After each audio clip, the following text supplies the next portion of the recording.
Bonjour tout le monde, bienvenue à ce 11e épisode de Mindset Croissance. Je suis accompagné aujourd'hui de Mathieu. Comment ça va aujourd'hui Mathieu?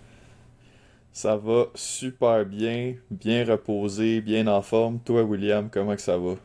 Ben écoute, on est reposé certains, là. Ça fait 3 semaines qu'on n'a pas fait d'enregistrement de podcast. On en avait déjà fait en banque, donc on a pu continuer à publier une fois par semaine. Mais là, on en enregistre un aujourd'hui. Donc je vais vous rappeler avant de commencer, allez vous abonner sur Spotify, sur YouTube. Vous pouvez aussi nous suivre sur notre page Instagram, Will Black Fitness puis Matt Davio. Donc aujourd'hui, on va faire un épisode un petit peu différent. Là, on va juste faire un update sur nos vies à moi et Mathieu. Donc on va commencer la Saint-Jean-Baptiste. On est allé à Saint-Jean, Mathieu, le 23, le 24. Il y en a la Saint-Jean-Baptiste, ça dure une semaine au Québec. Ils capotent. Toi, comment t'as vécu ta Saint-Jean-Baptiste cette année, là? Écoute, ma Saint-Jean, c'était spécial. On a été à des shows 4 jours de suite. Ça a commencé le vendredi soir au Franco. T'es allé voir les trois accords. Un show vraiment incroyable, là. Pour vrai. C'était la première fois que j'ai voyé en show. C'est la première fois que je voyais à quoi ils ressemblaient, pour vrai, honnêtement. Puis c'était leur nouveau show qu'ils font, puis je pense que ça s'appelait Préférence personnelle. Puis là, ça a l'air qu'on pouvait aller voter en ligne pour nos chansons préférées. Fait que là, les gens sont allés voter, puis ils ont fait beaucoup de chansons qui sont pas nécessairement, ça a l'air qu'ils font pas souvent en show. Fait que c'était intéressant parce qu'il y avait des chansons que je connaissais même pas. Là. Écoute, je connais pas toutes les chansons des trois accords, je connais les plus populaires, là, c'est sûr, mais les petites moins connues sur certains albums, je les connaissais pas toutes, mais c'était intéressant, ça m'a fait découvrir des nouvelles tunes. Puis également, préférence personnelle, ça a fait que eux, ils ont introduit des artistes qui étaient leur préférence personnelle. Fait que là, il y a eu une couple d'artistes qui sont venus chanter des chansons des trois accords avec eux, dont les Cowboys fringants, sans Carl Tremblay malheureusement, rest in peace. Mais il y avait aussi l'humoriste Pierre-Yvroy Desmarais, puis il y avait aussi la chanteuse, c'est quoi son nom? Kepinski? Lydia Kepinski, ça se peut-tu? En tout cas, je me souviens plus. Euh, je, Je la je connais pourrais pas pas te dire. beaucoup, Ouais, mais ok. après ça, chacun des artistes jouait avec les trois accords sa chanson préférée des trois accords. Fait que Pierre-Yvroy Desmarais, c'est quoi qui a chanté? c'était... Ah, c'était quoi la tune? Je pense que c'était sur leur premier album, là. C'était une vieille tune. Ok. Mais Bon, elle est moins populaire, là, mais c'était quand même... c'était-tu vraiment beau? C'était-tu vraiment beau? Non, mais le nom de la chanson, vraiment beau. Non, c'était pas ça. Ok, bon. Ok. Mais ouais, j'ai entendu parler de ça aussi, là, le spectacle qu'il faisait, puis là, qu'il disait de voter pour des tunes qui font jamais en spectacle. Mais je savais pas que c'était ça, c'était le 22 juin, ça, au Franco? C'était le 21 ou... C'était le 21, le vendredi. C'est-tu le Ok, 21 ou 22? Je me souviens plus. Pas grave. ok. Pas important. Mais ouais, non, non, c'est vraiment cool. T'es allé voir les trois accords pour la première fois, là. Moi, c'est sûr, j'aurais connu toutes les chansons, toutes les paroles de toutes les tunes. J'ai connu par cœur les trois accords. Je pense que je les ai vus. À chaque tournée qu'ils ont faite, je les ai vus, puis des fois, 2 fois par tournée, là. Fait ils sont rendus, je pense, à 6 ou 7 albums. Puis je les ai vus à chaque fois. Fait que d'après moi, je les ai vus à peu près 10 fois en show, là. C'est un des meilleurs groupes, là. Je les ai vus, je pense que c'est l'année passée à Châteauguay. Ils étaient venus faire un tour pendant l'été, là. Mais vraiment, c'est un de mes groupes préférés en show. Puis vraiment, c'est des bons musiciens, bons chanteurs. Toute la musique est incroyable. Puis c'est absurde les paroles, mais c'est tellement bon. Il y a quelque chose de québécois dans ce groupe-là, vraiment. Là. Tu sais, c'est les dignes héritiers de Claude Meunier puis Serge Thériault, le Paul et Paul puis Ding et Dong. Là. C'est vraiment. Il y a de quoi d'absurde. Tu sais, le premier album, c'est à Hawaïen, Saskatchewan, Lucille. C'est vraiment des chansons niaiseuses. Puis avec le temps, ils sont restés niaiseux, mais ils ont juste évolué. Là, tu sais, là, leur nouvelle chanson, je sais pas s'ils ont fait Internet, là. Celle-là, ils l'ont pas faite. Ils ont fait Ok, vol à ben, l'étalage, puis ils ont ok. fait costume de bain. Ben c'est ça. Costume de bain, c'est une de mes préférées sur leur nouvel album. La musique évolue, ils ont un son de plus en plus pop, mais vraiment, les paroles demeurent autant absurdes. Là. Tu sais, une chanson où le chanteur, le refrain, il fait juste dire costume de bain en chantant ben trop aigu. Là, c'est juste ça le refrain. Mais c'est vraiment un band incroyable, là, en tout cas. Pour ceux qui aiment la musique québécoise, là, c'est un must. Honnêtement, il y avait vraiment de quoi de spécial d'être au centre-ville de Montréal avec une full de monde à écouter les trois accords, puis tout le monde chantait les refrains genre à tue-tête. Mm. Tout le monde connaissait les paroles. En français, c'était quand même spécial, puis ça m'a fait chaud au cœur, là. Étant donné que des fois, on se demande s'il y a encore du monde qui parle français à Montréal. Mais Mm. ça, c'est une autre parenthèse. Peut-être c'était comme toi, c'était du monde de l'extérieur de Montréal qui était là pour l'événement, puis qui sont repartis après ça. Ça arrive nord, puis ça arrive sud, là. Très, très possible. Ouais. Puis moi, dans le fond, si je peux poursuivre, là, le 23 juin, il y a des spectacles le 23 et le 24. Donc, le 23 juin, j'ai décidé d'aller avec une gang d'amis. On est allé voir Caïn, le band Caïn, à Valleyfield. Donc, Caïn, c'était la troisième fois que j'ai voyé en show. Et vraiment, c'est un band que j'adore, mais en spectacle, je trouve qu'ils font pas vraiment lever les foules autant qu'un band comme les Trois Accords ou les Cowboys Fringants pourraient le faire. Mais ils m'ont vraiment surpris. Le 23 juin à Valleyfield, ils étaient vraiment là, ils étaient dedans. Ils ont pris des chansons pour faire bouger, pour faire sauter le monde, pour les faire chanter. Puis ils sont rendus à un point dans leur carrière où c'est un vieux groupe, ça fait 25 ans qu'ils roulent, puis vraiment ils ont juste fait des hits. Fait que vraiment là, tout le monde connaissait les paroles dans le parc. C'était vraiment bon. Puis le 23, on s'est fait mouiller ben raide. À partir de, je pense, 9h30, là, il s'est mis à mouiller. Puis il a mouillé tout le reste de la soirée. Puis c'est là vraiment qu'on a vu les vrais qui sont restés dans le parc. Là. Mettons, au début, on était peut-être 5000. Puis il s'est mis à mouiller, puis il restait 1000 personnes. Mais les 1000 qui restaient, c'était des vrais. Là. Fait que là, là, on avait du fun. Allumant. Allumant. Ouais, non, moi aussi, le dimanche qui était le 23 juin, on est allé à Laval parce qu'il y avait quand même un gros show. Honnêtement, la scène était vraiment belle, là. J'étais impressionné, là. C'était au centre de la nature. Puis on était une gang d'amis, puis ils mouillaient, là. Ils Hum. mouillaient, mais écoute, le show se donnait pareil. C'est sûr qu'il y avait moins de monde qui aurait pu en avoir, là, s'ils mouillaient pas, mais pour vrai, je pense que même les organisateurs ils étaient quand même impressionnés. Puis au début, ils avaient coupé une coupe de tunes parce que ils voulaient que ça aille plus vite au cas où que l'orage était trop intense. Finalement, à la fin, ils ont joué les tunes qu'ils avaient skippé au début pour, pour nous donner un meilleur show. Puis pour vrai, c'était vraiment un bon show, là. J'ai vraiment impressionné, là. Il y avait coupe de monde, je connaissais pas tout le monde, mais c'était des bonnes tunes, c'est des tunes que je connaissais. Puis c'était un vibe là, sous la pluie, pour vrai, là, avec nos drapeaux du Québec, là, habillés en Québec, avec des imperméables puis des parapluies, là, c'était cool. C'était un vibe. Puis c'était qui les artistes qui étaient présents pour ce spectacle-là? Ben, l'animateur, c'était Philippe Braque. Ok, oui. Il y C'est un avait chanteur. Ariane Moffat, il y avait Safia Nolin, il y avait Zachary Richard, qui est un monsieur Ben plus oui. âgé avec Oui. son... Avec son harmonica. Ouais, ouais, pour vrai, ça c'était cool. Il y avait une madame, là, je sais pas son nom de famille c'est Arthur, mais je me souviens plus son prénom, mais elle chantait super bien, sa tune était bonne. Marie-Pierre Arthur, je pense. Ouais, ouais, c'est ça, Elle c'était joue de la elle. bass, me semble. Me Ouais, semble.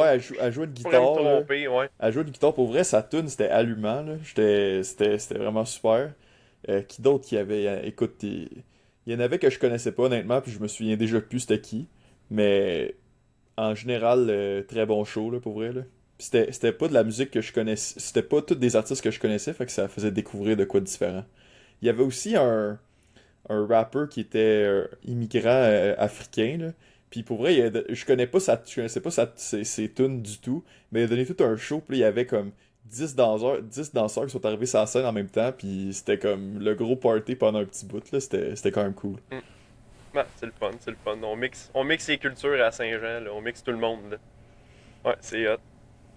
Puis après ça, dans le fond, le 24, moi, j'étais allé voir Lendemain de veille à Beauharnois, qui est un groupe local de mon coin, là, qui vient juste du village à côté, là. Ils viennent de Saint-Étienne de Beauharnois, pour être plus précis, pour ceux qui connaissent ça. Puis c'est un band vraiment du coin. Ils ont un bar à Beauharnois, ça s'appelle Au Vieux. Puis c'est un bar de chansonniers, donc on va souvent là pour aller écouter des chansonniers. Puis là, après ça, il y a des rappers, puis tout ça. En tout cas, il y a des DJ, puis tout ça. Puis, cette band-là, c'est un band qu'on suit depuis longtemps, tous mes amis, parce qu'il y a un de mes amis que son père, c'est le violonneux, Danny Deraspe. Et c'est ça, fait qu'on va tout le temps voir le lendemain de veille, puis c'est un de nos bands préférés dans le coin. Puis, ils ont vraiment donné un gros show, là. Vraiment, ils ont des chansons à boire, typiquement québécoises, là. Ça te donne le goût de prendre l'alcool, puis de sauter, puis faire la fête. Puis aussi, ils ont fait leurs classiques comme des tunes de Paul Piché, de Beau Dommage, Harmonium, tous les classiques qu'on entend à Saint-Jean. Là, maintenant, les tunes des Cowboys fringants font partie des pièces d'anthologie maintenant que Carl Tremblay est décédé. Ils ont fait aussi une chanson pour Jean-Pierre Ferland.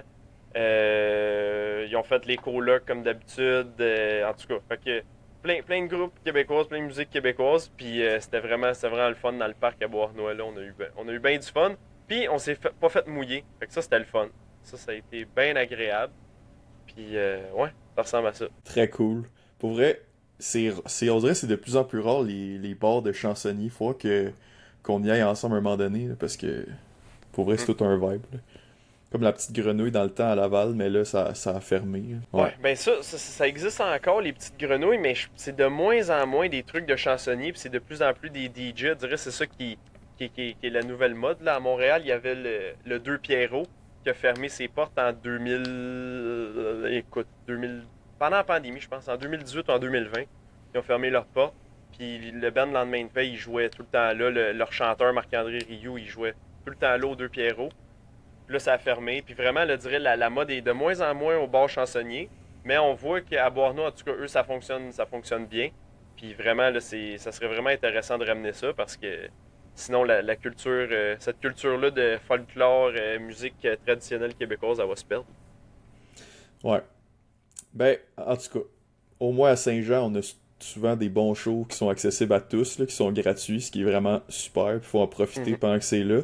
Puis moi aussi, le 24, on est allé voir un autre show. Honnêtement, t'as commencé à être fatigué là, des shows, mais ça valait la peine, là. C'était pour les 150 ans 175 ans, je pense, de la ville de Sainte-Thérèse. Ils avaient fait venir Paul Piché. Hmm. Fait que, écoute, on a découvert ces classiques, puis on a redécouvert d'autres classiques que moi je connaissais moins. Puis écoute, il y avait du monde là. Bien sûr, toutes les personnes âgées étaient arrivées d'avance, puis avaient mis toutes leurs chaises de camping en avant, fait qu'on était tout en arrière loin. Hmm. Mais qu'est-ce que tu veux, on a pu voir le show pareil, puis c'était vraiment le fun, ça aussi. Si jamais vous avez l'occasion de le voir en spectacle, je vous le recommande. C'était un super bon artiste, puis ces musiciens qui sont avec lui, là, tu sais, il y avait des messieurs âgés qui jouaient de la batterie puis de la guitare, puis pour vrai, j'étais impressionné, là. Tu vois qu'ils ont fait ça toute leur vie, puis quand tu joues de l'instrument comme ça se perd pas, clairement. Pour vrai, j'étais vraiment Hmm. impressionné par les talents sur scène, là. Hmm. Bon, c'est sûr que Paul Piché, c'est un autre qui commence à s'en retourner, malheureusement. Là. Mais ouais, comme tu dis, moi, je l'ai jamais vu en spectacle. C'est un artiste, écoute, son premier album il est incroyable. Là, ceux qui veulent l'écouter, je pense que ça s'appelle À qui appartient le beau temps, son premier album. Puis tous ses classiques sont dessus. Là. C'est littéralement, tu vas le voir en show, puis il fait juste jouer son premier album quasiment. Puis, ben, il joue ses autres albums aussi, là, des chansons de ses autres albums, mais le premier, c'est son meilleur de loin. Puis, ouais, en show, ça doit être quelque chose, là, de voir cette musique-là qui prend vie, là, avec les musiciens, puis tout, parce que les paroles sont exceptionnelles. C'est un gars qu'on pourrait considérer comme un des grands poètes du Québec au 20e siècle, mais c'est vraiment aussi la musique qui est très bonne, là, malgré tout. Là. Tu sais, c'est pas juste un gars qui. Il aurait pu juste écrire des poèmes, mais il a mis ça en musique. Là. C'est vraiment exceptionnel. Ouais, puis qu'est-ce qui est cool, c'est que il a étudié au Cégep Lionel Groux, qui est à Sainte-Thérèse, qui était Mm. littéralement l'autre côté de la rue, à côté d'où est-ce qu'il y avait le show. Puis c'est au Cégep Lionel Groux, dans la cafétéria, il a joué ses premières chansons de son premier album. C'est là qu'il les a jouées pour la Ouais. première fois. Fait que c'était littéralement juste à côté, là. Fait que c'était un peu Mm. quasiment un retour aux sources, là. Ça fait vraiment partie de l'histoire de la ville de Sainte-Thérèse, là. Fait que Mm. très Mais cool. ouais, justement, son premier classique, ben en fait, son classique qui reste encore à ce jour, c'est Il n'y a pas grand-chose dans le ciel à soir. Puis vraiment, je pense, je l'avais déjà entendu à la TV qui disait cette chanson-là, il avait fait ça parce que, tu sais, justement, c'est un poète, il essaie d'écrire des affaires recherchées, puis tout ça. Puis là, à un moment donné, il trouvait ça que, tu sais, je me prends trop au sérieux peut-être des fois, fait que je vais écrire une chanson qui est comme peut-être un petit peu plus légère, puis tout ça. Puis il a fini par écrire Il n'y a pas grand-chose dans le ciel à soir, qui est une chanson où il monte un peu son. Il fait de l'autodérision, puis il se montre. Il dévoile ses couleurs dans cette chanson-là, de sa jeunesse, puis tout ça, puis des erreurs qu'on peut faire, puis tout ça. Puis vraiment, on voit que c'est une des chansons qui est restée, là, tu sais. De toute sa discographie, c'est probablement sa plus populaire. Fait que c'est là qu'on voit que des fois, il faut pas trop se prendre au sérieux dans la vie, là, peu importe ce qu'on fait. Là.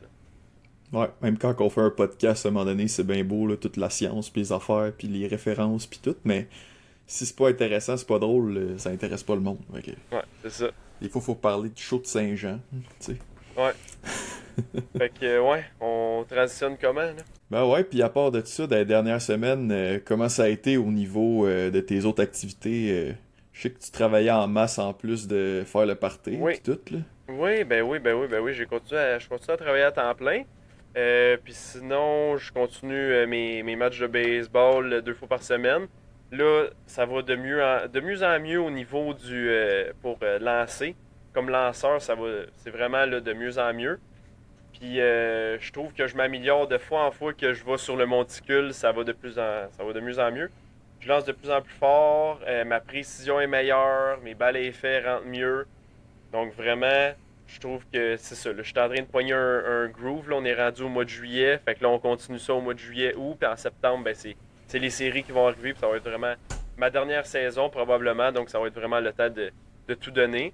Puis sinon aussi au bâton, là, mon œil est là. Je fais des bons contacts. Ma moyenne est vraiment exceptionnelle en ce moment-là. Je pense pas que je vais être capable de continuer ça toute la saison. J'ai quasiment un hit à chaque présence. Là. À chaque match, je frappe pour peut-être 3 en 4 à peu près en moyenne en ce moment. Ce qui n'est pas soutenable au baseball. Une moyenne de 750, c'est pas très soutenable. Pour vous donner une idée, les meilleurs joueurs dans la ligue professionnelle de baseball, ils frappent pour 300, c'est les meilleurs dans la ligue. Là, mais dans une ligue plus faible comme je joue, c'est bien normal d'avoir des gars qui frappent pour 400, 500, 600. Là. Mais là, être à 750 à peu près, c'est pas soutenable pour toute l'année, mais on va suivre cette vague-là pour un bout, puis on va essayer de rester là-dedans. Là. Good, good, good, good, good, good, good. Hey, PC. Moi, ça va au PC. Shout out PC. Shout-out à PC de liqueur. Oh boy. Ouais, fait que c'est ça. Puis sinon, j'ai continué à faire du vélo aussi. Et là, je sais pas si on en parle là, on peut en parler tout de suite. Mais aujourd'hui, dans le fond, j'ai eu une nouvelle exceptionnelle. J'étais en visite chez un de mes amis et là, son père, il m'a juste dit: Ah, tu fais bien du vélo, là, parce que tu sais, j'arrivais vers la cour en arrière, puis j'arrivais en vélo. Là, il disait: Ouais, je fais bien du vélo. Puis là, il est comme: Ah, on va faire un deal avec toi. Je vais te donner mon vélo de route en échange de ton vélo hybride. Mais moi, mon vélo, là, c'est un Louis Garneau. C'est un vélo, comme c'est ça, là, c'est un vélo de route, mais plus hybride que je considère parce que la roue est quand même assez large.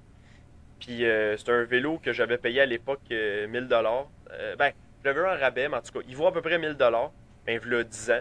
Fait que c'est quand même un très bon vélo. Mais rien à comparer à ce que j'ai reçu. Là. J'ai reçu un vélo de route pratiquement neuf, qui n'a pas d'usure du tout, qui était juste plein de poussière, mais ça, la poussière, ça s'enlève. Puis qui vaut environ 5000 $. Là. Il est tout en carbone. Il y a vraiment il y a une grosse vitesse. Là. En tout cas, je suis allé dans un magasin de vélo aujourd'hui, ils m'ont tout expliqué ça. Là, puis, mais vraiment, c'était vraiment une bête, ce vélo-là. J'en ai fait un petit peu aujourd'hui, j'ai fait peut-être un 10-12 km. Sans forcer, j'étais à 25 km/h. Ce qui est vraiment exceptionnel parce qu'avec mon autre vélo, je faisais du 23-24 puis il fallait que je pousse quand même. Et là, sans forcer, j'étais à 25 km/h. Puis quand je poussais à ma vitesse, à ma force habituelle, si on veut, j'étais environ à 27-28. Donc vraiment, c'est très prometteur. Et sur le vélo aussi, j'ai même des poignées, je sais pas comment on appelle ça, là, mais c'est des poignées, il est juste écrit Ironman dessus. Puis littéralement, au lieu d'avoir juste le guidon de vélo de route, que tu es vraiment penché vers l'avant, là, ton dos est vraiment penché vers l'avant, là, avec ces poignées-là, je peux accoter mes avant-bras sur mon guidon, puis je prends les poignées qui sont vraiment loin en avant. Donc là, vraiment, dans cette position-là, avec ces poignées-là qui sont loin, je peux vraiment le pousser vraiment fort. Ça me donne un repos aussi pour mes mains, mes poignets, là. Fait que dans cette position-là, je suis sûr que je peux faire du 30 km/h. Peut-être pas pendant 4 heures de temps, mais pendant 1 heure, je pense que ça se ferait. Là, Honnêtement, allumant. Puis là, t'as juste échangé ton vélo, il a pris ton vieux vélo, puis là, t'as eu ce nouveau vélo-là. ouais, ben tu sais, c'est quelqu'un dans mon entourage qui me fait souvent des cadeaux et tout ça.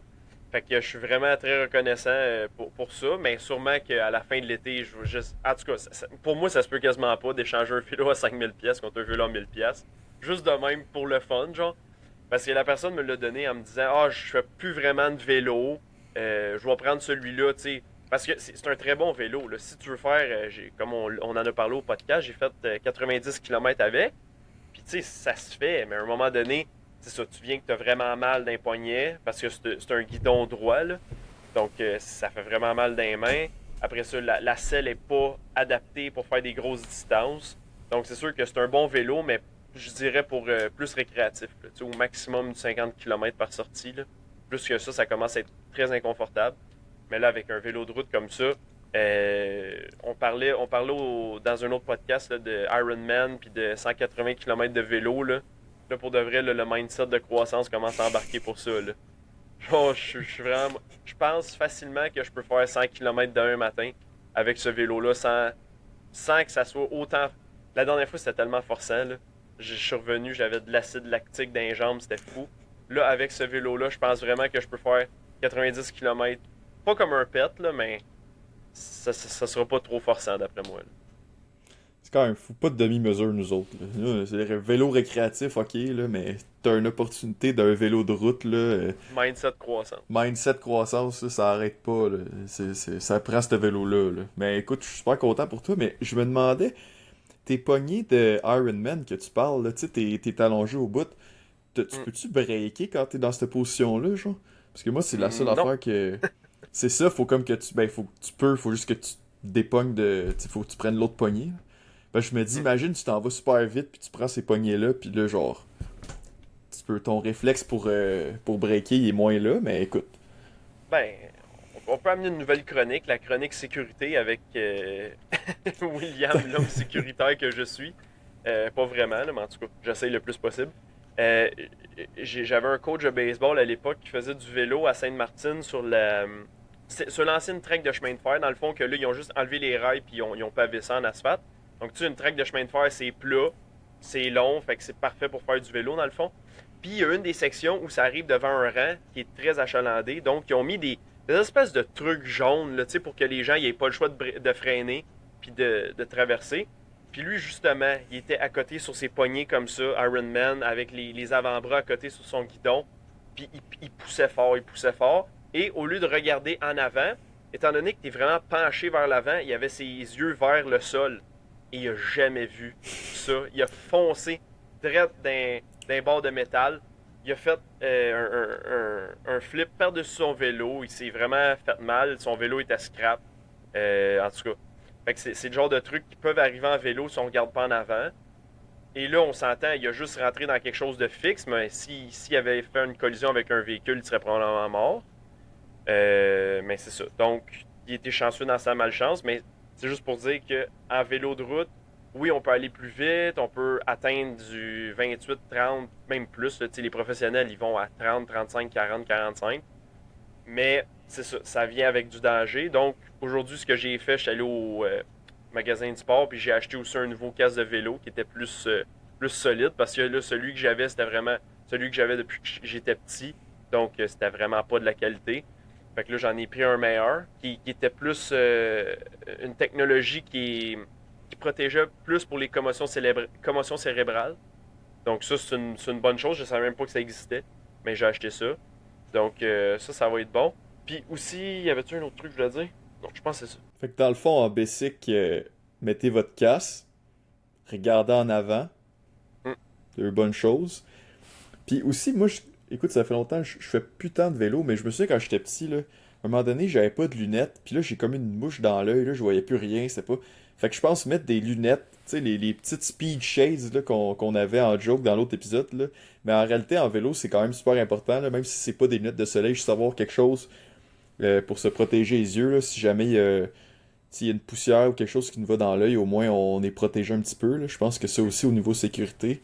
Puis peut-être que aussi tes poignées Ironman, tu sais, mettons que t'es en ville, puis il y a des autos, des chars, du trafic, peut-être pas une bonne idée, mais si t'es sur une piste cyclable, tu sais, peu achalandée, puis que tu peux vraiment pousser, là, peut-être ça vaut la peine, mais comme tu dis, regarde en avant quand même, ça peut être Mm. intéressant, là. Ouais, exactement, exactement. Je l'ai essayé aujourd'hui pour peut-être une dizaine de kilomètres, puis c'est ça, juste la transition au début, je suis pas quelqu'un d'extrêmement, comment je dirais ça? Je serais pas bon à faire de la gymnastique, mettons, là, pour l'équilibre, puis tout ça, ça n'a jamais été ma force. Mais là, vraiment, fait que sur ça, sur un vélo, je suis pas tellement à l'aise non plus. Mais sur mon ancien vélo, ça faisait 10 ans que je l'avais, il n'y avait pas tellement de technicalité. Mais là, il y en a un petit peu plus, dans le sens où le vélo de route, le siège est, en fait, il est beaucoup plus haut que le guidon. Donc, on est vraiment le penché vers l'avant, même avec le guidon de base qui vient avec le vélo de route. Donc, juste de monter sur le vélo, c'est une étape compliquée relativement pour quelqu'un qui n'a pas d'équilibre comme moi. Donc, vraiment, ça, au début, c'est quelque chose qui s'apprend. Là, on peut utiliser soit des clips, ça prend des souliers spéciaux pour se clipper. Moi, j'ai pas ça. J'ai seulement des étriers, je pense qu'on appelle en français. J'ai mis des étriers dessus. Donc, mes souliers sont quand même fixés dedans. Mais ça prend ça parce que sinon, on est tellement en angle penché vers l'avant que nos pieds, ils vont juste glisser si on a juste des pédales normales. Fait que ça te prend soit l'étrier ou soit la clips de vélo sur les pédales. Puis aussi, l'autre affaire, c'est que avec les poignées Ironman, la transition entre les deux, entre le guidon normal et la poignée Ironman, la transition est quand même difficile. Pour moi, là, je suis pas expérimenté, mais donne-moi une centaine de kilomètres sur le vélo, puis là, ça va être rendu super facile. Mais au départ, là, c'est ça, c'est pas tellement facile de switcher. Puis comme tu dis, si t'es en ville, oublie ça. Faut vraiment que tu sois sur une piste cyclable, puis que tu sais que t'as vraiment des kilomètres à faire en ligne droite sans trop de véhicules de distraction. Là, à ce moment-là, c'est facile. Mais autrement, il faut être prêt parce que les freins sont pas sur les bâtons de Ironman, sont sur le guidon normal. Là. Fait que c'est ça. Puis aussi, pour changer les vitesses, le truc qui est spécial, c'est que moi, pour changer les vitesses, ça a été mis au bout des bâtons Ironman. Donc, si je prends mon guidon normal, ce que je fais le trois quarts du temps, ben pour changer mes vitesses, il faut juste que j'aille chercher loin en avant avec ma main. Donc, c'est pas vraiment super. Mais la vérité, c'est qu'on est dans un coin relativement plat. Là, sur la rive sud, moi, il n'y a pas vraiment de côte. Donc, je suis pas mal tout le temps sur les mêmes deux trois vitesses. Fait que j'ai pas vraiment besoin de changer souvent là, si je fais pas du vélo en Europe. Là. Donc, c'est pas trop un problème. Cool, cool, cool. Fait que nouveau vélo. Puis à part de ça, l'entraînement, le gym, là, le powerlifting, il se passe quoi, là? Tu fais... Qu'est-ce qui se passe avec ça? Il se passe pas grand-chose, je te dirais.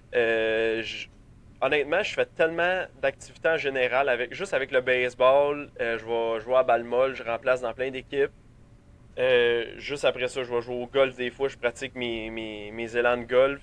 Sinon, je vais faire du vélo. Puis quand j'arrive pour m'entraîner, honnêtement, j'ai pas l'impression que c'est une perte de temps, mais je suis tellement déjà fatigué. Il y a tellement de fatigue systémique qui est accumulée des autres activités que mon entraînement dans le gym est pas efficace, je dirais. Donc, ma capacité, le niveau de volume que je peux faire n'est pas tellement élevé.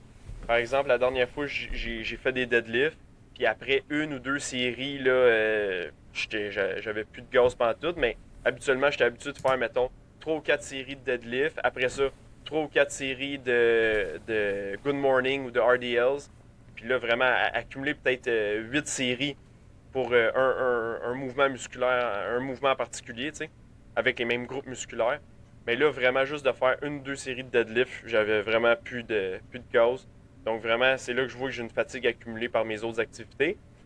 Donc, je m'entraîne quand même peut-être trois fois par semaine. Euh, de la même façon que je faisais, mais avec beaucoup moins de volume. L'intensité, j'essaie de la maintenir le plus possible. Mais ouais, c'est plus difficile. Ok, fait que tu continues un petit peu, mais tu sens que c'est moins efficace, mais probablement que tu es quand même capable de maintenir un peu, tu sais, quelque chose, là, maintenir une masse musculaire un peu, maintenir un petit peu une force, là, peut-être pas à 100%, mais en même temps, ça te donne un break de powerlifting, puis tu profites du beau temps à l'extérieur, tu fais des activités dehors, vélo, baseball, golf, etc. Puis ça va juste te redonner plus le goût après ça, rendu à l'automne, de revenir au gym puis de grind le powerlifting, j'ai l'impression. Là. Si c'est encore quelque chose que tu veux faire, là, ce que je pense que oui. Oui. Oui. Ok. Ben, en fait, ça me rappelle Ronnie Coleman qui pouvait se permettre de prendre 3 mois de off par année. 3 mois sans faire d'entraînement pantoute. Mais on s'entend, Ronnie Coleman, c'est la meilleure génétique pour le bodybuilding dans l'histoire, je pense. Il n'y en aura pas d'autres comme lui. Donc, Ronnie, vraiment, pendant 3 mois, pendant l'été, faisait tellement chaud. Je ne sais pas si c'est pendant l'été, en tout cas. Mais il fait tellement chaud au Texas l'été que ça n'a aucun sens de s'entraîner. Là, il s'entraînait dans un gym sans air climatisé, avec des grosses fans. En tout cas, fait honnêtement, de se donner. Moi, je trouve qu'il fait chaud juste ici au Québec. Là. Je peux même pas imaginer au Texas, là, dans le désert. Là. Donc, c'est ça. On dirait l'été, euh, le goût à l'entraînement est un petit peu moins là, dans le sens où les activités à l'extérieur sont tellement plus intéressantes. Je trouve qu'il fait juste chaud pour s'entraîner. Versus l'hiver, je trouve les pays nordiques, c'est le fun pour ça. Genre, tu peux aller t'entraîner, puis il y a quelque chose je trouve ça plus motivant à m'entraîner à l'automne puis à l'hiver. Là. Si, mettons, il faisait 15 degrés, puis en bas de ça, toute l'année, je pourrais m'entraîner toute l'année. Mais on dirait l'été, il y a de quoi d'écrasant. Là. Tu viens de faire ta journée, il fait juste chaud. La seule affaire que j'ai le goût de faire, c'est soit d'aller jouer au golf ou aller faire du vélo. Là, tu dirais, c'est plus ça qui me tente. Ouais. Ça dépend si t'es dans un environnement climatisé. Mais écoute, au pire, c'est juste que tu fais pas un burn-out de l'activité, puis après ça, tu reviens, puis t'as encore plus de motivation parce que justement, t'as pris un break, puis là, Mm. tu sais, c'est niaiseux, mais comme, tu sais, tu detrain un petit peu, puis là, après ça, tu vas revenir, puis tu vas genre avoir des gains super faciles au début, fait que même ça aussi, c'est motivant un peu des fois, là, Mm. quand tu te rentres dedans. C'est tough parce que t'es genre, j'en ai reperdu, mais en même temps, tu le reprends super vite, fait que Mm. c'est quand même Ça, le fun, pareil. j'ai jamais eu. J'ai toujours eu cette structure-là que tu dis là, un peu là, de on and off, là, tu sais, pendant 6 mois très sérieux, pendant 3 mois un peu moins sérieux. Puis comme tu dis, dans le retour, ça prend peut-être 1 ou 2 semaines. Des fois, un mois, c'est vraiment un long break qui a duré peut-être 6 mois pour retrouver le même niveau de force. C'est quelque chose que je m'entraîne plus en force de façon générale. Donc, ça prend peut-être 2 semaines, un mois pour retrouver notre force qu'on avait. Au niveau de la masse musculaire, je pense pas que j'en ai perdu en ce moment. Tu sais, je suis à 185 livres environ, mais vraiment cut en ce moment. Là, on pourrait peut-être faire révéler notre physique, moi puis Mathieu. Là, on est peut-être dû, je sais pas. On est-tu rendu là dans notre vie? Je sais plus. On est-tu rendu douchebag? On est-tu des bodybuilders amateurs? Je sais pas qu'est-ce qu'on fait. Mais honnêtement, je pense qu'on est rendu là. Parce que là, on a des niveaux respectables de taux de gras pour montrer ça au monde. Là. Je sais pas qu'est-ce que t'en penses. Là. Ouais, ben écoute, n'importe qui veut se montrer, que même s'il y a plus de gros ou pas, ça c'est pas grave, là. Ah non, je sais. Mais écoute, peut-être à un moment donné, là, si on a les couilles, là. Ouais, ça prendrait ça. Fait que, parlant de taux de gras, je sais pas si on est rendu dans le podcast, mais t'as fait un DEXA-scan, Mathieu? Un test DEXA? Faut falloir que tu C'est nous vrai, expliques tout ça, là. j'ai fait un scan DEXA, c'est vrai. Mais pourquoi j'ai fait un scan DEXA? C'est vraiment bizarre, là. Sûrement la plupart du monde ne savent pas c'est quoi un scan DEXA. Si tu veux, je peux l'expliquer un peu dans mes mots, là, de façon pas très scientifique, là, mais bon, résumé. Dans le fond, c'est un scan qui se fait dans la plupart des endroits universitaires. Là. Je pense à Montréal, à McGill, ça peut se faire. Il y a des scans qui sont accessibles. Il y a certaines cliniques. Puis à la base, le but c'est d'évaluer ta densité minérale osseuse. Le plus souvent, ça va être utilisé pour ça.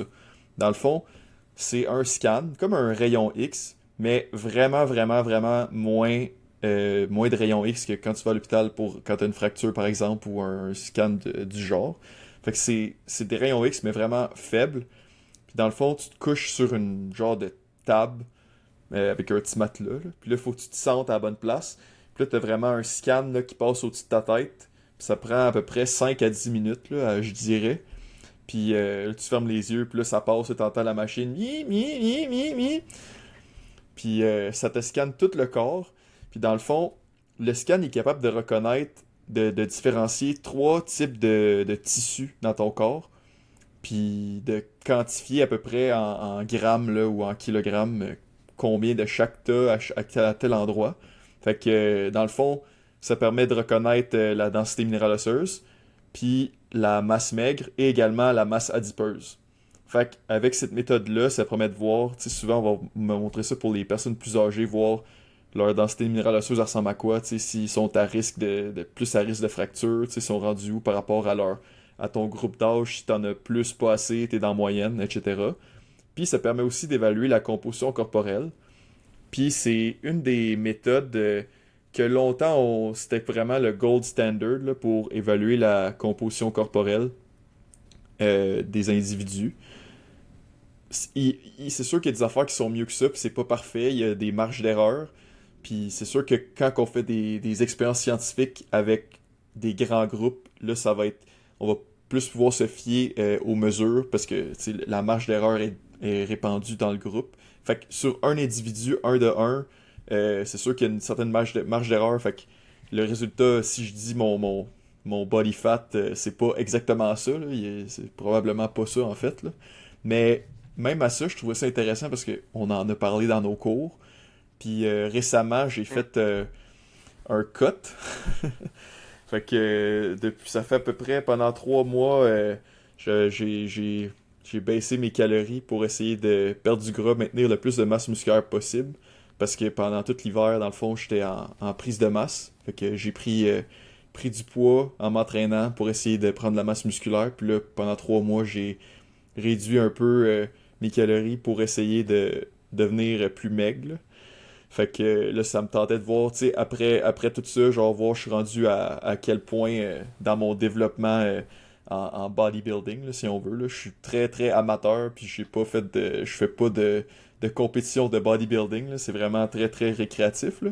Mais étant donné que je suis un gros nerd, puis j'étudie en nutrition, puis c'est des choses qui m'intéressent, je trouvais ça cool de faire ce test-là.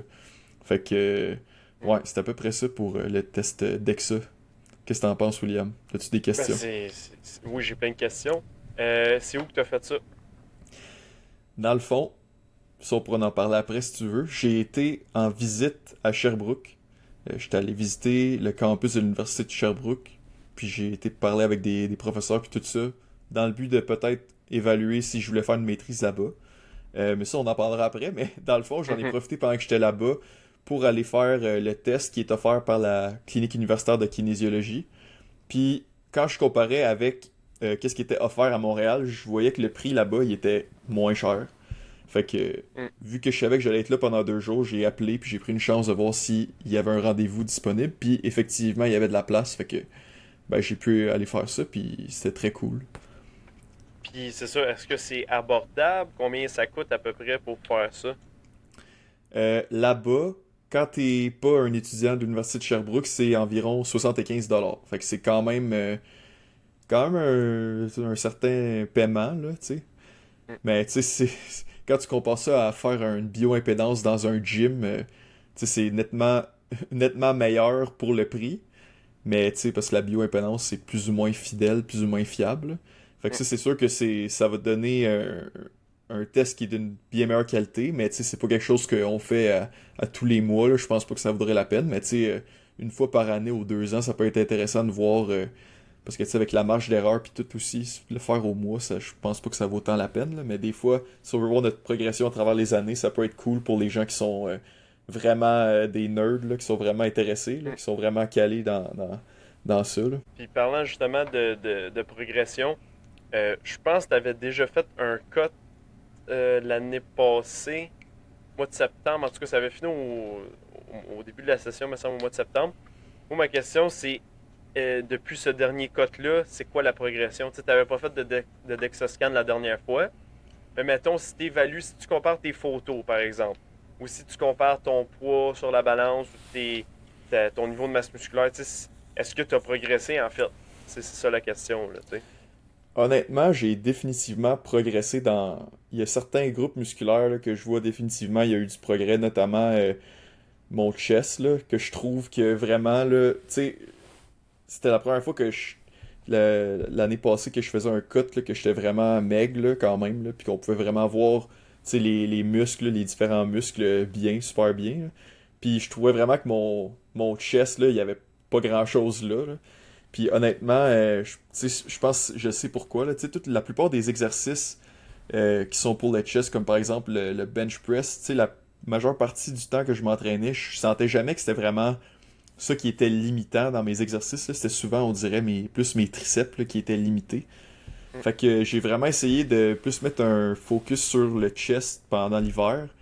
Puis aussi, maintenant avec la nouvelle évidence scientifique là, qui est de plus en plus qui sort que la partie des mouvements en hypertrophie où est-ce que le muscle est le plus étiré, plus allongé avec de la tension, c'est vraiment ça qui va amener le plus de croissance musculaire, là. C'est vraiment ça Mm. qui va amener le plus de stimulus. Fait que j'ai vraiment essayé de faire plus d'exercices là, qui vont vraiment amener mon pec dans une position étirée. Mm. Puis également, tu sais, à force d'apprendre, tu sais, de faire de l'entraînement en hypertrophie, puis au gym, tu sais, tu finis par mieux connaître ton corps, mieux comprendre les exercices, avoir une meilleure technique en général, puis comprendre un peu, parce qu'on a toute une anatomie un peu différente. Fait que tu sais, si toi tu fais du bench, moi je fais du bench, si Mm. je fais une machine, toi tu fais une machine, ça va jamais fitter exactement pareil. Fait que avec l'expérience, tu finis par comprendre, ok, si je me mets un petit peu comme ça, si je focus sur telle affaire, tel élément de la technique, ça me permet de mettre plus d'emphase sur mon chest. Puis c'est tout un apprentissage qui se fait avec l'expérience. Puis vraiment, j'ai été capable de faire en sorte que les exercices qui sont pour mon chest, c'est vraiment mon chest qui est le point limitant du mouvement. Puis vraiment essayer d'aller le mettre dans une position plus allongée. Euh, Faut croire que ça a porté fruit parce que je trouve vraiment que j'en ai pris pas mal. Là. Fait que Mm. j'étais quand Puis même dans le très content. fond, ça inclut des exercices, tu dis vraiment là où il y a plus de stretch, on est vraiment dans une position où on va chercher la fin du range of motion vraiment là. Fait que c'est des exercices comme des dips par exemple, des push-ups avec un déficit, t'as-tu une barre arquée pour le bench, tu sais, c'est quoi les exercices que tu as utilisés vraiment pour aller chercher justement là, ce stretch-là? Honnêtement, moi, tu sais, dans mon gym, on n'a pas tout, là. On n'a pas tous les équipements, on n'a pas toutes les machines, mais pour n'importe qui veut essayer un mouvement, là, qui veut vraiment comprendre de quoi je parle avec le stretch, là, l'étirement, là, c'est vraiment le dumbbell press, là, avec les poids libres, là, vraiment dans chaque main. Ça permet vraiment, à comparaison avec le bench press avec le barbell, tu sais, t'es limité, veux pas, dans ton amplitude. Quand ça touche, quand la barre te touche, tu peux pas descendre plus loin que ça. Mais avec les poids libres, là, vraiment, puis c'est dommage parce que la plupart des gens au gym le font pas comme ça. Moi, je suis comme un des seuls. Mais tu sais, je comprends un peu parce que ça te permet pas de prendre autant de poids. Puis je sais que souvent l'ego entre en ligne de mire. Là. Tu sais, les gens ils veulent pas baisser de poids. Moi, honnêtement, ça change rien pour moi. Là. Je veux avoir le résultat que je veux. Fait que je vais prendre le poids qu'il faut pour ça. Fait que tu sais, tu prends moins de poids.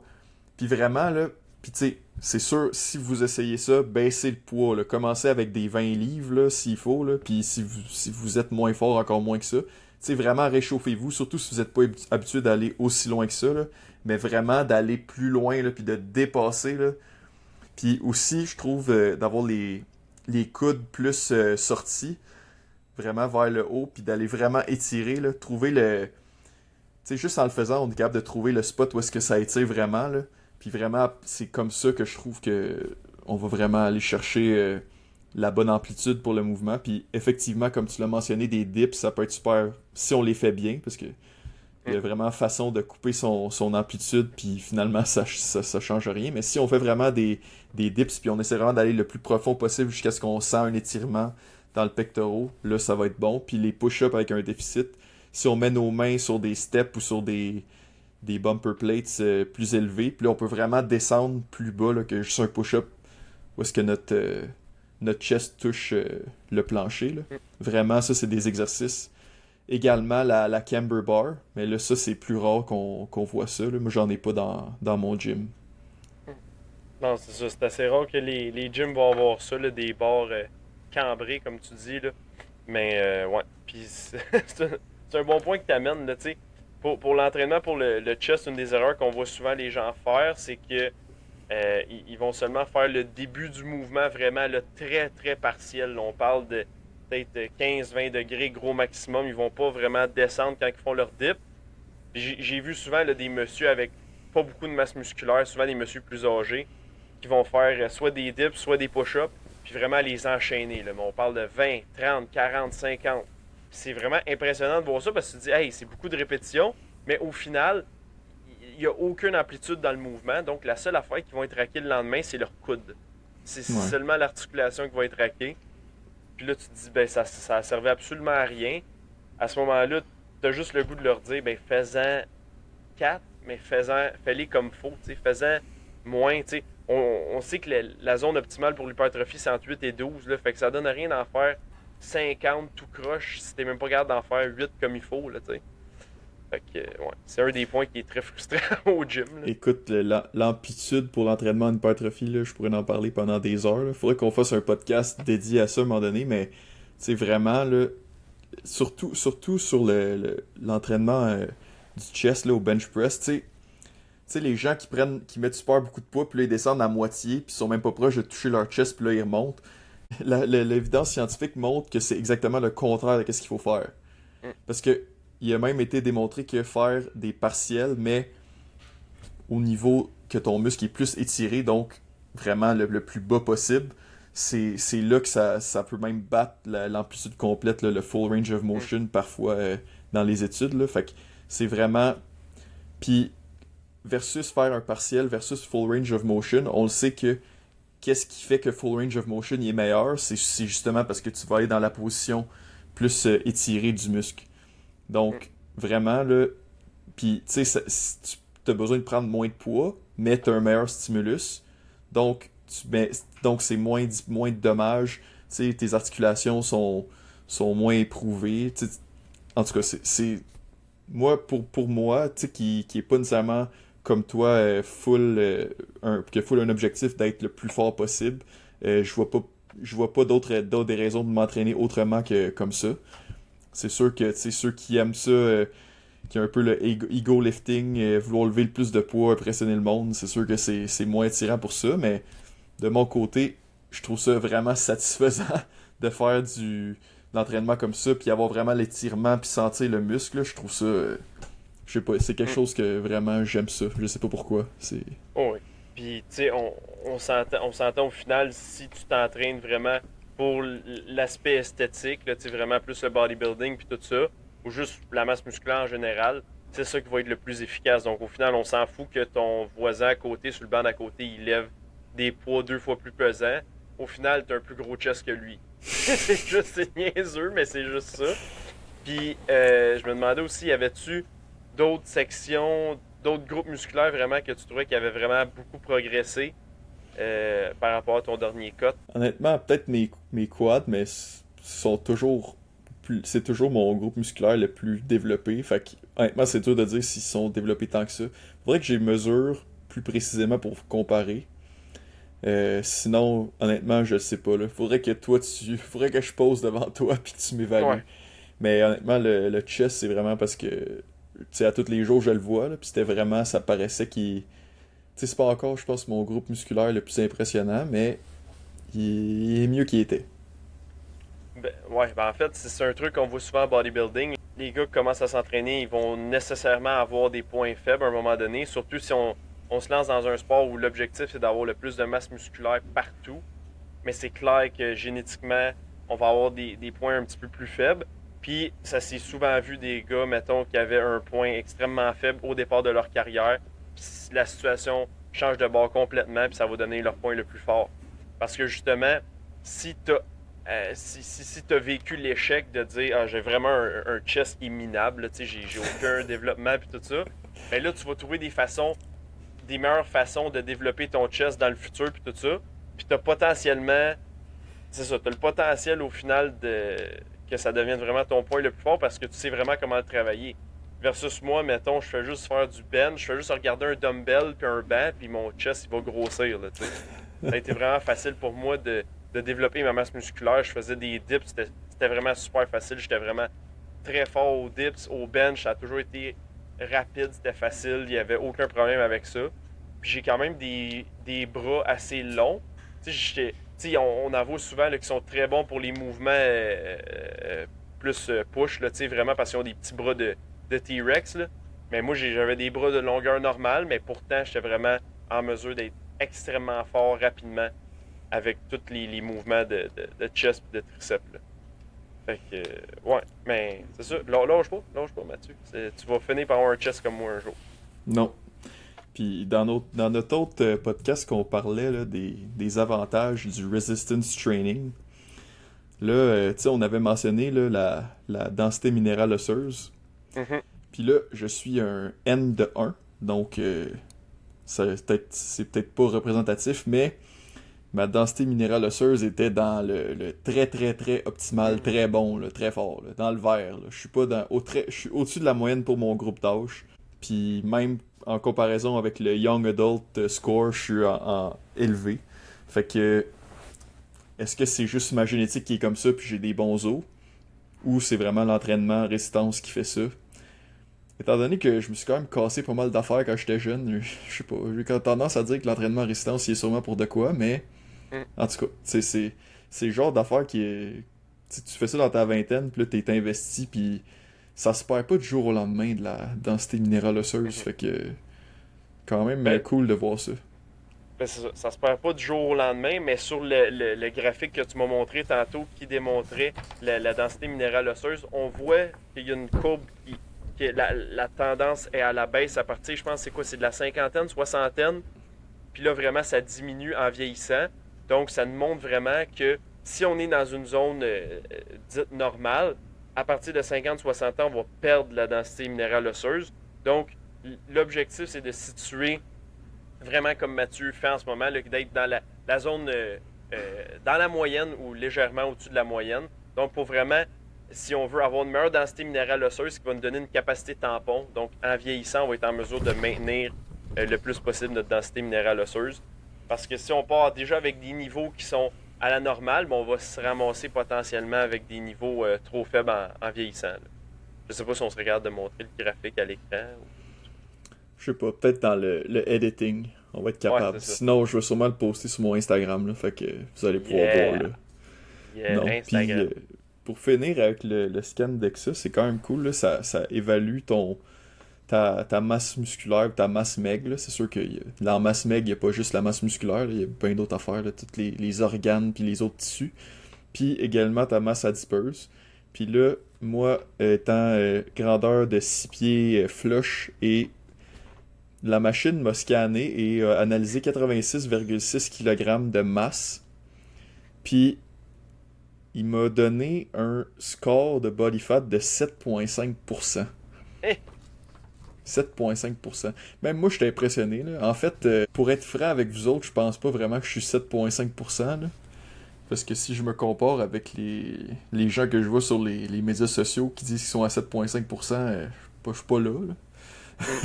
Mais, tu sais, le gars là-bas, il m'a dit que la marge d'erreur, c'était au moins à peu près 3%. J'ai vu des.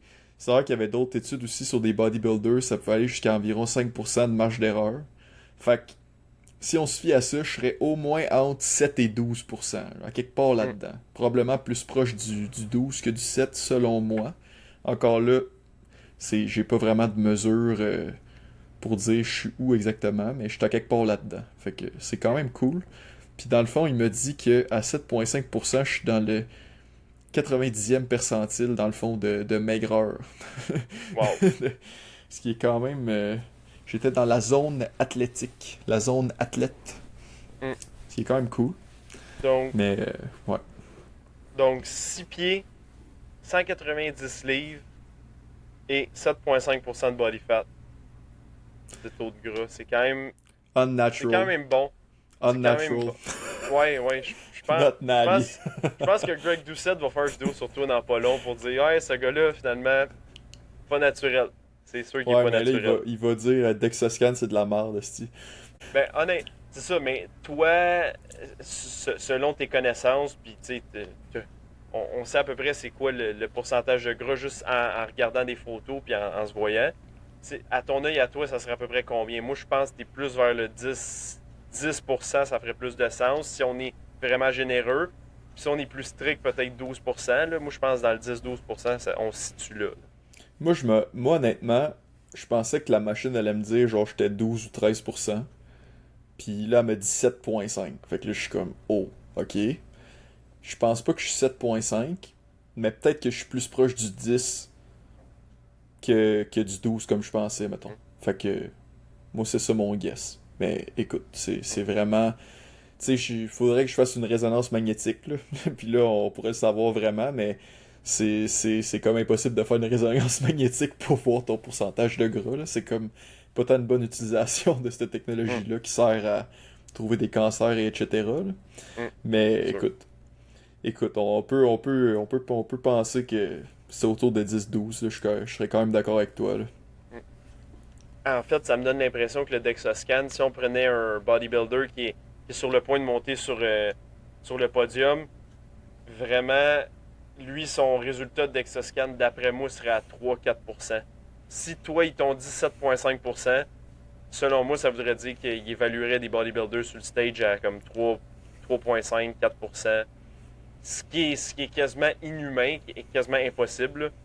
On se rappellera tout la fameuse phrase de Ronnie Coleman là, quand il est passé à Joe Rogan puis qu'il a dit qu'il était 0,33% de taux de gras. Là. Ce qui est juste impossible. Ronnie Coleman, je l'adore, c'est un des humains les plus extraordinaires dans le bodybuilding, mais comme ça, c'est juste un mensonge. Là. C'est impossible d'être à Ben, 0,33%. Là. c'est pas un mensonge, c'est la machine qui l'a dit, Non, mais c'est sûr. tu sais, c'est ça, la marge d'erreur, c'est à peu près 5% peut-être, fait que, tu sais, il est peut-être à 4%, là, ce qui est super impressionnant, mais comme 0,33, il serait mort, là, fait que c'est sûr que c'est pas ça. Mais, tu dis un bodybuilder, il dirait qu'il est 3%, mais tu sais, la marge d'erreur, ça va des deux bords, là. Il pourrait dire qu'il était plus gras que moi, mais finalement, c'est clair que non, là. Tu sais, c'est sûr que la technologie est pas parfaite, mais ça peut donner une idée, là, puis, tu sais, souvent, on a parlé pour la densité minérale osseuse, ça peut être intéressant de voir la personne est rendue où à tel moment de sa vie, si c'est quelque chose qu'il faudrait faire attention. Ou, quelqu'un qui a, par exemple, beaucoup de gras à perdre, là, vraiment, on va pouvoir avoir une grosse différence là, avec les mois, les années, là, ça, c'est sûr. Quand t'es déjà quand même lean, quand même maigre, la différence, tu peux pas vraiment la voir parce que ça rentre dans la marge d'erreur, là. Mais tu sais, quand il y a des gros changements, ou tu sais, mettons, je sais pas, t'en fais un quand tu commences à t'entraîner, puis t'en fais un l'année d'après, 2 3 5 ans plus tard, là, tu vas avoir une super grosse différence, je suis sûr. Là. Mais tu sais, c'est rare les gens qui vont faire un DEXA-scan avant qu'ils commencent à s'entraîner. Fait que Mm. c'est vraiment, honnêtement, c'était vraiment plus pour le fun. Puis peut-être que j'en fais un à chaque 2 ans, puis là, je peux peut-être voir un petit changement qui se passe, là, mais outre que ça, c'était vraiment plus un exercice pour le plaisir. Là. Super, super. Fait que, dans le fond, le DexaScan, t'es allé faire ça à l'Université Sherbrooke parce que t'avais en tête d'aller poursuivre ta maîtrise là. On n'a pas vraiment parlé de choix de carrière encore au podcast, mais là, ça nous amène sur le sujet. Donc, toi, Mathieu, c'est quoi qui t'intéresse à la maîtrise là, après le baccalauréat en nutrition à l'Université de Montréal? C'est quoi la suite pour toi, là? Écoute ça, écoute, il nous reste 1 an encore d'école, là, mais un peu moins qu'1 an même. Euh, c'est sûr qu'une maîtrise, c'est quand même intéressant, juste parce que c'est pas obligatoire dans notre programme là, pour pratiquer. Puis, tu sais, avoir une maîtrise, tu sais, ça t'amène une expérience de plus tu sais, en recherche, puis comment. Tu sais, juste la compréhension des recherches scientifiques, des études, tu sais, d'avoir une meilleure compréhension de l'évidence scientifique. Tu sais, aujourd'hui, là, avec les médias sociaux, puis même les médias traditionnels, là, tu sais, il y a une étude qui sort, puis là, oh my god, c'est le gros scoop, puis écoute, faut tout changer nos vies, comment qu'on marche, puis tout, mais la réalité, c'est que une étude, ça va rarement changer le consensus scientifique. Fait que, tu sais, des fois, une maîtrise, ça peut permettre d'avoir un meilleur regard critique sur la science, puis comment que ça évolue, puis d'être quelqu'un d'un peu plus qualifié, dans le fond, pour donner des conseils, puis se tenir au courant tu sais, des dernières tendances. Fait que c'est sûr qu'une maîtrise de ce point de vue-là, c'est intéressant. Mais moi, dans le fond, en nutrition, qu'est-ce que je me vois faire? Tu sais, on en parle beaucoup dans les podcasts, là, mais tu sais, c'est sûr que le côté plus sportif, tu sais, le côté plus les gens qui veulent se mettre en forme, tu sais, moi, ce serait plus ça qui m'intéresse, là. Tu sais, le one-on-one avec les gens, un peu, tu sais, un peu un genre de coaching un peu, mais en tant qu'un professionnel nutritionniste, là, tu sais, c'est sûr que c'est un peu un avantage qu'on a un autre professionnel, puis qu'on a vraiment un baccalauréat, tu sais, centré sur l'alimentation. Fait que ça, c'est vraiment ça qui m'intéresse le plus. Fait qu'à l'université de Sherbrooke, il n'y a pas de programme de nutrition. Fait que si je fais ma maîtrise là-bas, ce sera pas en nutrition, ça va être ce que j'étais allé voir justement, c'est une maîtrise en sciences de l'exercice physique ou de l'activité physique, sciences d'activité Mhm. physique. Euh, Puis honnêtement, ça m'intéresse beaucoup. Tu sais, la nutrition, j'aime ça aussi, mais je pense que le sport puis l'exercice physique, c'est tout aussi important là, être en bonne santé là, aujourd'hui. Fait que c'est sûr que c'est un enfant qui m'intéresse. Puis, tu sais, l'Université de Sherbrooke, honnêtement, je veux pas bâcher la ville de Montréal, mais je me vois pas être là à long terme, tu sais, habiter à Montréal. Fait que je me disais peut-être que Sherbrooke, ça pourrait être cool comme endroit, aller faire une maîtrise là-bas, pis tout. Fait que c'était un peu ça le but d'aller là-bas. Dans le fond, je suis allé là 2 jours. Je suis allé rencontrer des gens de là-bas. J'ai fait un tournée du campus. Honnêtement, c'est vraiment un super beau campus. C'est comme sur le top du mont Bellevue. Puis là, on voit le mont Harford. C'est comme entouré par la nature. Là. C'est super cool. Puis c'est vraiment, tu sais, t'as vraiment l'impression d'être sur un campus universitaire, là. Tu sais, des fois, à Montréal, il y a l'Université de Montréal, t'as comme le pavillon principal, là, que t'es vraiment plus sur le campus, mais nous, en nutrition, on a notre pavillon qui est comme un peu à l'écart, puis on est comme au milieu d'un quartier un peu plus résidentiel. On sent pas des fois qu'on est tant que ça à l'université, on dirait, mais en tout cas, là-bas, quand t'as tes cours, t'as vraiment l'impression d'être à l'université. Puis j'ai aussi été faire une petite visite du centre de recherche sur le vieillissement. Euh, plus le côté d'activité physique, là. Puis j'ai rencontré une professeure là-bas qui était super fine. Puis dans le fond, c'est ça, je regardais qu'est-ce que je pourrais faire là-bas, à Sherbrooke. Puis dans le fond, eux autres, c'est sur le vieillissement, mais dans le fond, ils utilisent vraiment l'exercice comme une thérapie un peu, genre. Dans le fond, c'est vraiment des gens qui sont déjà malades, tu sais, qui ont déjà des maladies chroniques, etc. Puis ils vont essayer d'utiliser l'exercice pour comme une thérapie ou pour améliorer le traitement pharmaceutique ou tu sais, de médecine qui était déjà en cours, ce qui est quand même intéressant. Elle m'a donné un exemple, là, par exemple, des gens qui ont le cancer puis qui reçoivent des traitements, je sais plus si c'était des traitements probablement immunologiques ou chimiothérapie. Puis dans le fond, elle me disait que si on leur fait faire un certain exercice intense, à un certain timing après ou avant le traitement pharmaceutique, ben là, ça permettait, à cause de tout le côté immunologique tu sais, qui entre en jeu quand on fait de l'exercice, ça permettait d'améliorer le traitement contre le cancer, ce qui est quand même vraiment intéressant. Je n'avais jamais entendu parler de ça personnellement. Fait que eux autres, c'est vraiment centré sur, tu sais, des gens malades, quel type d'exercice, puis comment on peut l'implémenter pour essayer d'améliorer leurs conditions. Puis, c'est cool, mais personnellement, moi, qu'est-ce qui m'intéresse, c'est vraiment plus l'activité physique puis la nutrition comme prévention primaire des maladies. Donc vraiment, qu'est-ce qu'on peut faire quand on est tu sais, en santé, tu sais, qu'on est en vingtaine, trentaine, quarantaine, cinquantaine, etc. Qu'est-ce qu'on peut faire pour être en meilleure forme là en ce moment, puis prévenir le plus possible là, c'est les maladies chroniques. Fait que c'est sûr que moi, ça me rejoignait un peu moins. Euh, fait que ça l'a un peu brouillé les cartes, honnêtement. Là. Je suis pas vraiment convaincu que c'est ça que je veux faire comme maîtrise. Même si j'ai beaucoup aimé l'université de Sherbrooke, puis même la ville, c'était quand même une belle ville. Puis j'écarte pas que peut-être que je veux aller m'établir dans ce coin-là plus tard. Mais pour ce qui est de faire une maîtrise là-bas, je suis moins convaincu que je pensais finalement. Parce que justement, ils n'ont pas l'option de faire de quoi plus en prévention primaire, là, tu sais. C'est Ouais. ça. Hmm. Qu'est-ce qui est quand même dommage, là, c'est que qu'est-ce qui m'a. Il y a un monsieur là-bas là, qui s'appelle Michel Reich. Là, c'est dans le fond, si jamais vous voulez aller faire de quoi en activité physique à Sherbrooke, c'est l'homme à qui vous voulez parler. Là. Il connaît vraiment tout. Là, puis c'est ça son travail, justement. Puis dans le fond, il m'a dit qu'il y avait une professeure là-bas, dans la faculté d'activité physique, qui était une nutritionniste. Ben, elle l'est encore. Puis dans le fond, avec elle, honnêtement, ça aurait été quand même un bon match. Là. Elle travaille plus en la branche comme d'éducation, de promotion de saines habitudes de vie. Ça m'aurait peut-être plus rejoint. Puis, un de ses étudiants au doctorat, c'est Martin Fréchette, qu'on avait déjà parlé avec Nicolas Le Duc-Savard, là, qui est professeur à l'Université de Montréal, là, Hmm. qui nous avait déjà parlé de lui, que lui, c'est un nutritionniste en sport, il travaillait pour le comité olympique, je sais plus trop, là, Lily, je me souviens plus c'est quoi le nom, là, mais tu sais que, Le CEO, tu sais, oui, tu sais, ouais, je pense comité F. olympique canadien, là. Ouais, tu sais, F. Crépeau a travaillé avec eux aussi, je pense, là. Hmm. En tout cas, fait que ça a l'air que lui, il était dans cette gang-là, puis là, il fait son doctorat justement avec cette professeure-là. Mais, qu'est-ce qui est plate, c'est qu'elle va prendre sa retraite bientôt, fait qu'elle prend pas Hmm. de nouveaux étudiants en maîtrise. Fait que ça aurait pu être un bon match, mais malheureusement, je suis arrivé trop tard. Hmm. Mais, écoute. Fait que c'est sûr que là, c'est moins intéressant pour moi, là. Hmm. Bon. Je pense qu'on va avoir quand même d'autres options qui vont s'offrir à nous, là. Mais ouais, je savais pas que tu étais moins convaincu par l'Université Sherbrooke finalement, mais c'est vrai que c'est un constat qu'on fait dans le réseau de la santé au Québec. Là, on est vraiment axé en prévention secondaire. Là. Les Hmm. gens, on attend, on met pas de l'argent en prévention primaire pour que les gens soient en santé.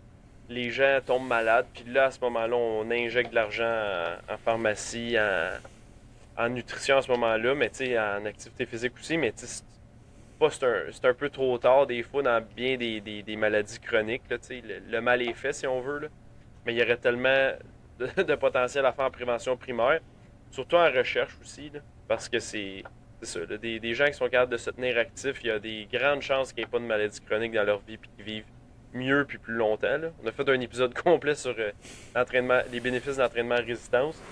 On pourrait en parler longtemps encore. Là. Mais ouais, Ouais. c'est ça. Mais tu sais, c'est l'offre et la demande. Tu sais, là, en ce moment, on est dans... Tu sais, il y a une grosse génération de gens que, tu sais, pour ne pas les nommer, les baby boomers, puis même eux après ça, là, que, tu sais, eux autres, avant ça, les gens, ils mouraient pas de vieillesse, là. Tu sais, ils travaillaient toute leur vie, puis la médecine n'était pas assez adaptée, fait qu'on voyait jamais des maladies chroniques comme aujourd'hui, mais tu sais, avec la technologie, puis tout le développement de tout ça, tu sais, maintenant, les gens sont sédentaires, puis ils mangent plus d'aliments transformés, etc. Là, on peut pas résumer ça vite, mais tu sais, c'est sûr que c'est là que, tu sais, dans le temps, tu faisais des jobs manuels, fait que, tu sais, si t'as pas à faire une job manuel, ben, tu vas pas faire de l'exercice, là, tu t'assois, puis tu relaxes, là, tu sais, c'était ça. Fait que, tu sais, de ça, c'est là que tout est venu après. Tu sais, aujourd'hui, on est de plus en plus conscient, tu sais, que c'est important de bouger, puis tout, surtout avec nos modes de vie, mais tu sais, c'est comme une grosse génération de gens que là, on se retrouve avec un genre de bottleneck de oh là, ces gens-là, il est comme un peu trop tard pour faire de la prévention primaire, fait qu'il faut trouver une façon de s'occuper d'eux puis d'améliorer leur sort, tu sais. Fait que tu sais, je le comprends à ce niveau-là. Puis tu sais, la réalité, c'est que les gens, ils ont beaucoup de priorités dans leur vie, puis souvent, la prévention de maladies, c'est pas ça, tu sais. Tu sais, quand on est jeune, tu sais, notre corps, il est capable d'en prendre, là. C'est plus quand on arrive tu sais, au milieu de notre vie, puis un peu plus loin, qu'on commence à voir les problèmes que ça a causé de pas faire attention à notre santé. Je dirais c'est comme un peu les gouvernements qu'on a, tu sais. Tu sais, on peut bien chialer comme qu'on veut sur le gouvernement, mais c'est nous autres qui l'a élu, puis on a eu ce qu'on a voté pour, puis ce que les gens veulent. Fait que c'est un reflet de qu'est-ce que la demande de qu'est-ce que Ouais. les gens veulent. Fait que pour changer ça, faut changer les mentalités, faut changer. Fait que c'est ça. Ça prend une nouvelle génération de personnes pour qui c'est dans leur valeur de faire attention à ça. Fait que si vous écoutez notre Ouais. podcast, peut-être Ouais. que ça vous rejoint plus. Mais en tout cas, c'est ça. C'est sûr, c'est très bien dit. Pendant des années, là, on a pelleté par en avant à ce niveau-là. Là. Les gouvernements, ils faisaient rien, ils faisaient rien, ils faisaient rien pour améliorer la situation dans le réseau de la santé en général, puis tout ça. Puis là, maintenant, on se ramasse avec probablement une des périodes creuses qui s'en vient, qui est déjà débutée selon moi, là, dans le sens où là, les boomers sont vraiment rendus à l'âge d'utiliser vraiment le réseau de la santé de manière massive, parce qu'ils sont beaucoup, ils Mm. représentent un gros pourcentage de la démographie au Québec, puis ils vont vraiment avoir besoin, déjà on le sent, là, mais il va manquer de main-d'œuvre, puis il va y avoir de plus en plus de gens qui vont avoir besoin de services. On va vraiment se ramasser dans une situation pas agréable, puis là, il va falloir faire beaucoup de prévention secondaire. D'après moi, je sais pas le pourcentage, mais d'après moi, le trois quarts des nutritionnistes travaillent dans le réseau de la santé, dans le réseau public comme clinicien, comme on dit. Là. Fait que, ouais, c'est sûr qu'il y a beaucoup de demandes à ce niveau-là. Peut-être moins ça qui nous intéresse, mais malheureusement, c'est peut-être ça qu'il va falloir faire au début. À voir. Ben, Ouais. tu sais, je pense que la demande est là aussi pour des nutritionnistes en prévention primaire, là. C'est juste que Mhm. faut être capable de se vendre parce que c'est pas vraiment au public qu'on fait ça, c'est plus au privé, j'ai l'impression, là. Ouais. Fait que, Mais c'est ça, pour parler à beaucoup de gens, puis tout ça, les gens sont de plus en plus conscientisés par rapport à l'alimentation, puis ils savent que, OK, il faut que je mange bien, puis c'est pas à partir de 40 ans, 50 ans, c'est maintenant, on peut tous tirer avantage d'améliorer notre alimentation dès maintenant, Mhm. peu importe l'âge qu'on ait 10 ans, 15 ans, 20 ans ou 60 ans. On peut tirer avantage de consulter un nutritionniste dès aujourd'hui, Mhm. là, tu sais. Puis tu sais, Donc, c'est ouais. même pas juste pour prévenir les maladies dans le futur, c'est même comment tu te sens au jour le jour, comment tu performes dans ta carrière, dans ton travail, comment tu performes si tu fais de l'activité, tu fais un sport, tu sais, juste tout ça, c'est tu sais, ta santé mentale, tu sais, tout ça, c'était pour moi, c'est des arguments aussi de pourquoi tu veux essayer de prendre soin de ça dès maintenant, le plus tôt possible. Ça, c'est des Hmm. habitudes que tu fais pour là, qui vont être bons pour toi là, puis qui vont être bons pour toi dans le futur aussi. Fait qu'en conclusion, la maîtrise, je le sais pas. Ce que j'en fais pas, je le sais pas. Mais là, j'ai repensé à ça, puis le cours du Comité olympique international de nutrition, il est quand même intéressant, là. Tu sais, c'est en ligne, puis là, t'apprends tout ce qu'il faut, puis rien de ce que t'as pas besoin, puis je sais pas. Je pense que c'est un cours qui s'adresse vraiment à toi, là, parce que, en tout cas, je peux me tromper, mais tu m'as l'air du gars qui aime vraiment ça, lire des revues de littérature, puis tout ça, puis en apprendre des nouvelles choses. Là, c'est sûr que c'est pas sous la forme d'un beau petit vidéo de Dr. Mike ou de Jeff Nippard. Là, faut vraiment que tu ouvres une page web avec un article sur PubMed qui est sûrement pas intéressant, à part pour les 4 lignes dans la conclusion, qui sont comme, ah, finalement, ben, c'est ça qui arrive si tu fais telle affaire. Mais c'est ça, les articles scientifiques, il faut les lire au complet malgré tout. Mais ouais, en tout cas, ça m'a l'air plus axé sur de la revue de littérature. Ce qui est quand même intéressant parce que notre podcast est basé là-dessus, entre autres. On base ça sur nos Mhm. expériences personnelles, mais aussi beaucoup sur de la recherche en littérature. Et donc, on est déjà un peu habitué à faire ça. On apprend à faire ça au baccalauréat en nutrition, aussi par notre projet personnel avec le podcast. Mais ouais, je pense, moi, c'est vers ça que je m'enligne plus, là, cette formation-là. Je sais pas si c'est considéré comme une maîtrise, c'est un truc qu'il faudrait se renseigner. Mais c'est sûr que c'est pas un cours qui vaut rien à mes yeux, qui est très important si on veut se diriger après ça vers le milieu sportif là, en nutrition. Et il y a également l'option de faire une maîtrise en nutrition sportive, soit à McGill, je pense à Laval, à Québec, j'avais checké, puis ils l'offrent pas. Donc c'est soit à McGill ou à l'Université de Montréal, où on est déjà, avec Eve Crépeau, qui est maintenant professeur. Donc ça serait ça les options qui s'offriraient à nous, mais là, après ça, je sais pas où l'avenir va nous amener. T'sais, mais en tout cas, on a le temps d'y penser, il nous reste un an de bac. Là. Ouais. Honnêtement, la seule affaire qui me déçoit un peu, c'est que, tu sais, si j'avais pu faire une maîtrise dans de la recherche vraiment, là, puis vraiment un sujet qui vient me chercher, qui m'intéresse, ben, j'aurais trouvé ça cool. Puis, tu sais, l'idée d'être un professeur à l'université, c'est quand même cool aussi. Mais pour ça, il faut vraiment que tu fasses de la recherche, là. Mais Hmm. si j'ai pas vraiment un sujet qui m'intéresse à 100%, je sais que ça marchera pas, là, je me connais, là, fait que Hmm. je pense que faut que je trouve autre chose. Fait que Hmm. Ouais. probablement le cours du comité olympique, pas un mauvais call. Puis, tu sais, si jamais on veut faire une maîtrise dans le futur, ça ne nous empêche pas. Puis, je pense que c'est possible d'avoir une équivalence de maîtrise, mais faudrait regarder ça plus en détail, là. Je connais pas tous les détails. Hmm. On est dans de la grosse spéculation en ce moment. On sait pas ce qu'on dit. On fait un podcast, mais on sait pas tout ce qu'on dit. C'est épouvantable. By the way, abonnez-vous. Spotify, YouTube, page Instagram, tout ça. As-tu d'autres choses à mentionner, Mathieu? Mettez-nous 5 étoiles si vous aimez le podcast. Si vous l'aimez pas, mettez-en moins. Laissez-nous commentaires si vous êtes sur YouTube. Là, si vous avez des questions, si vous voulez nous dire qu'est-ce que vous aimez, qu'est-ce que vous aimez pas. Si vous voulez rire de nous, allez-y, on est capable d'en prendre. Puis, pas mal ça. Merci d'avoir écouté. Si vous écoutez encore jusqu'à maintenant, 1 heure et quart d'enregistrement. Là. J'espère qu'on vous écœure pas trop. Yep. Puis suivez-nous pour un prochain épisode la semaine prochaine. On va vous faire une partie 3 de psychologie. On va vous parler. C'est quoi notre dernier thème? Fixation des buts. Ben là, c'est le podcast Mindset Croissance. Je pense qu'il est le Oh! temps qu'on parle de l'état d'esprit Oh! de croissance, c'est quoi en détail. Fait que ça s'en va prochainement, là. Restez à l'affût. Yep. Épisode 12, Mindset, croissance. Let's go! Sûr.